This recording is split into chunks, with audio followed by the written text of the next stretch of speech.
एक समय आएगा कि जब गुणों का प्रभाव जो होगा वो ज्यादा हो गया होगा, पैटर्न्स का प्रभाव कम हो गया होगा।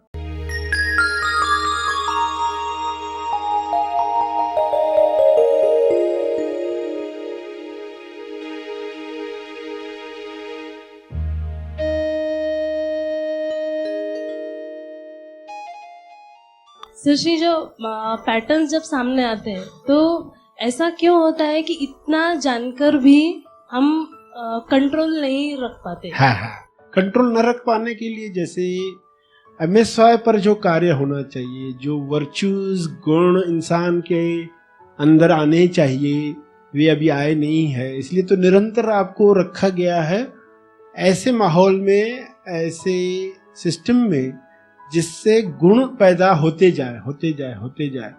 एक समय आएगा कि जब गुणों का प्रभाव जो होगा वो ज्यादा हो गया होगा, पैटर्न्स का प्रभाव कम हो गया होगा। तो लोगों के अंदर गुण जब कम होते हैं, पैटर्न ज्यादा होते हैं, तो वो बहुत दिक्कतें महसूस करते हैं जब वे यात्रा अध्यात्म की शुरू करते हैं। मगर बिना निराश हुए जो लोग निरंतरता से कार्य करते हैं, एक एक गुण तैयार होने के साथ पैटर्न्स पर कार्य करना आसान होते जाता है। उतना ही कठिन नहीं होता जो यात्रा करने से पहले था। और हर एक पैटर्न टूटने के साथ, जैसे 10 पैटर्न है तो 10 पैटर्न से लड़ना है तो कितने गुण चाहिए, फिर एक पैटर्न टूट गया तो 9 पैटर्न से लड़ने के लिए अब आप देखोगे कि एक गुण भी आपका बढ़ गया है, एक पैटर्न भी टूट गया, आपकी शक्ति पहले से बहुत ज्यादा बढ़ चुकी है।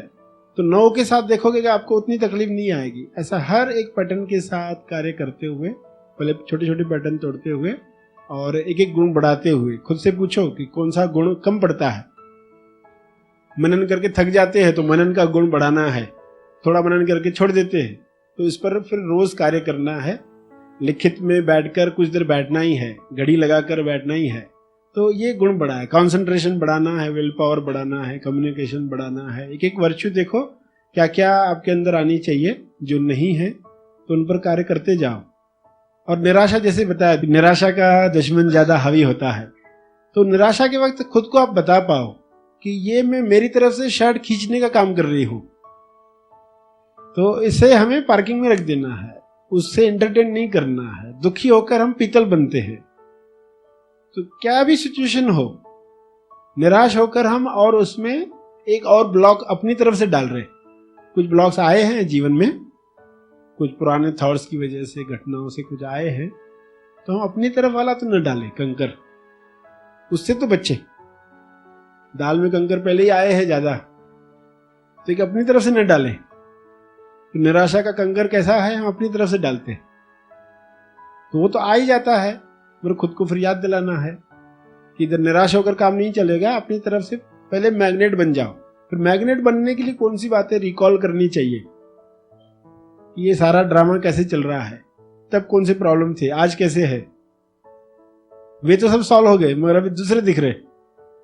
तो हर बार निराश होकर कार्य नहीं करना है, ये खुद से पूछना है कि अभी भी वैसे ही करना है या अभी मैं कुछ नया जान चुकी हूं तो नया ट्राई करके देखे। और MSY को पैटर्न के लिए तो बताना ही है कि अपने आप को पैटर्न से मुक्त करो, और तुम कर सकते हो। ये दावा याद दिलाओ कि MSY अपने पैटर्न्स से मुक्त हो सकता है, ये संभव है। तुरंत शुरू करो, अभी करो। ध्यान क्षेत्र में से जाने के बाद भी ये कार्य जारी रखो, तो ये याद बार बार दिलाना ही है। वो भी ट्रीटमेंट चलती रहे, हर एंगल से कार्य चलता रहे। शारीरिक वे में कैसे हम कार्य कर सकते हैं, कुछ भक्ति युक्त प्रतिसाद देखकर पैटर्न्स को तोड़ना है। मन चाहता ऐसा करूं, चलो इसके बावजूद भी मैं वैसा नहीं करती हूं, कुछ अलग करती हूं। तो शारीरिक वे, मानसिक वे में MSY को बताकर आपने कार्य किया है। उसी तरह आध्यात्मिक टीचिंग्स को याद करके उन पैटर्न्स पर मनन करोगे कि ये पैटर्न्स आपके MSY के साथ है, आपके साथ नहीं है, तो उस रेफरेंस पॉइंट से मुझे सॉल्व करना है। जैसे एग्जाम्पल ऑलवेज बताया जाता है, आपके पास बच्चा है जो काटते रहता है, तो आपको पता है कि ये बच्चे को ही पालना है, इसी से ही अभिव्यक्ति करवानी है। भले वो काटता है, उसका वो पैटर्न है, हमारे इसी से ही काम चलवाना है। तो शरीर भी ऐसा ही बच्चा है जिसमें ऐसे कुछ पैटर्न्स है, तकलीफ देते रहता है, मगर प्यार से इसको लेकर जाना है, उससे वे सब कार्य करने हैं जिसके लिए आप तैयारी कर रहे हैं, पृथ्वी पर हैं। इस वीडियो को लाइक और शेयर जरूर करें। साथ ही अपने अभिप्राय हमें कमेंट करके जरूर बताएं। हमारे हैप्पी थॉट्स तेज ज्ञान और सर श्री तेज ज्ञान चैनल को आज ही सब्सक्राइब करें और लेटेस्ट अपडेट्स सबसे पहले पाने के लिए बेल आइकन को दबाएं। धन्यवाद।